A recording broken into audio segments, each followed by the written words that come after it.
اعوذ باللہ من الشیطان الرجیم، بسم اللہ الرحمن الرحیم۔ دجال پارٹ 4۔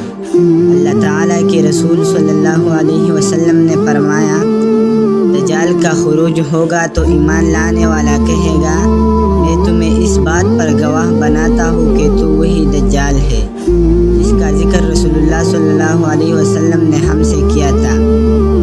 اہل سنت والجماعت کا اس بات پر اجتماع ہے کہ دجال کے خروج پر ایمان لانا واجب ہے۔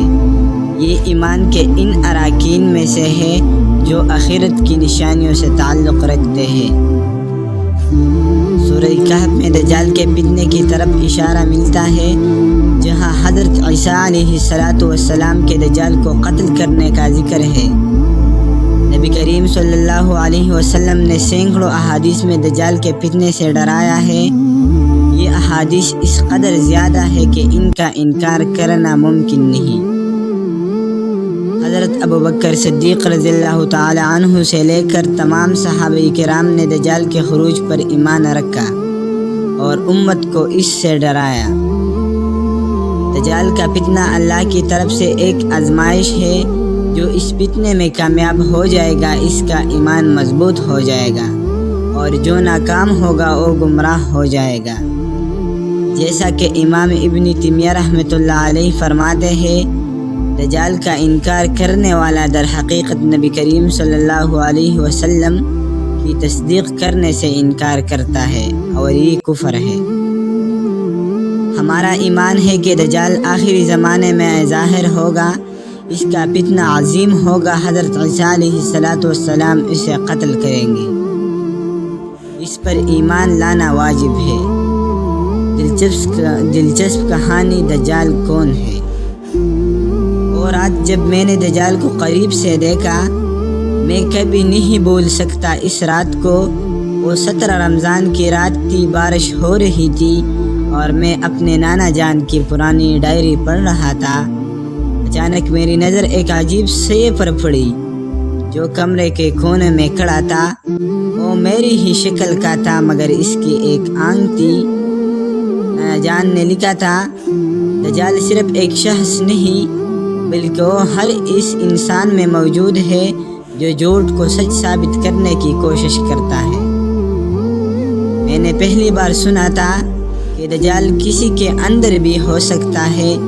ڈائری کے اگلے صفحے پر لکھا تھا، جس دن تم اپنے اندر کے دجال کو مار دو گے، باہر والا دجال تمہارا کچھ نہیں بگاڑ سکے گا۔ اس رات میں نے ایک عجیب خواب دیکھا۔ میں ایک تاریک غار میں کھڑا تھا اور میرے سامنے میری ہی شکل کا ایک شخص کھڑا تھا۔ اس کی صرف ایک آنکھ تھی اور وہ مجھ سے کہہ رہا تھا، تم مجھے کیوں ڈھونڈ رہے ہو؟ میں تو تمہارا اندر ہو۔ جب تم کسی کو دھوکہ دیتے ہو، جب تم غلط کام کرتے ہو تو در حقیقت تم میری ہی عبادت کر رہے ہوتے ہو۔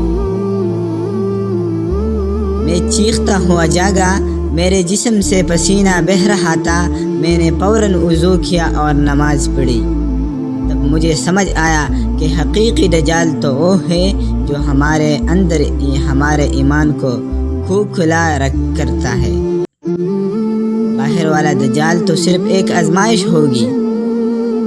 صبح ہوتے ہی میں نے نانا جان کی ڈائری کا آخری صفحہ کھولا۔ اس پر لکھا تھا، میرے پیارے پوتے، اگر تم یہ پڑھ رہے ہو تو سمجھ لو کہ تمہارا امتحان شروع ہو چکا ہے۔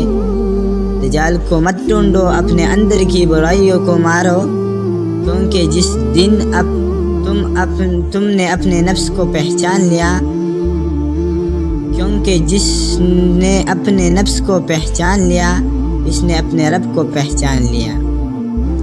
آج میں سمجھ گیا ہوں کہ دجال کی سب سے بڑی حقیقت یہ ہے کہ وہ ہمارے اندر موجود ہے، اور اسے شکست دینا ہے تو اپنے نفس کو پہچاننا ہوگا۔ جو اپنے اندر کی دجال سے ڈر گیا، وہ باہر والے دجال سے کیسے شکست لڑے گا؟ کیا آپ نے کبھی اپنے اندر کی دجال کو محسوس کیا ہے؟ اپنے تجربے کمنٹس میں ضرور شیئر کریں۔ اگلی ویڈیو میں ہم بات کریں گے دجال کے پارٹ 5 کے بارے میں۔